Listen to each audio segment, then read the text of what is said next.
2 τρόποι για να σπάσεις το κρανίο σου με απόλυτη βεβαιότητα σε ένα τρακάρισμα. Μπόνους, ένας για να ξεχαρβαλώσεις τους ώμους. Ο πρώτος τρόπος είναι να βάζεις το χεράκι σου εδώ πάνω.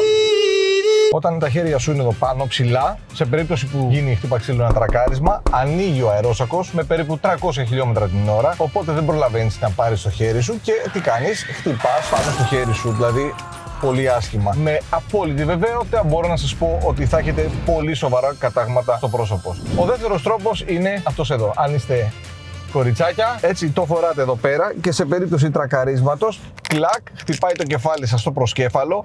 Αυτό δυστυχώς, παρόλο που είναι πλαστικό, έχει αρκετή δύναμη να σπάσει το κρανίο και είναι μαλακό το κρανίο από πίσω, δεν έχει το ίδιο οστό μπροστά και πίσω το κρανίο σας. Το σπάει και εμφυτεύεται μέσα στον εγκέφαλό σας. Και το bonus λοιπόν είναι το εξής. Αν κάθεσαι αρκετά πίσω και τα χέρια σου είναι τεντωμένα σε αυτή τη θέση, τότε λοιπόν σε περίπτωση τρακαρίσματος το πρώτο πράγμα που κάνεις είναι να αντιδράσεις, να φύγεις. Κάνοντας λοιπόν αυτή την κίνηση εδώ, ερχόμενος μπροστά, απλά ξυλώνεις και τους δυο σου ώμους. Πλακ, έτσι.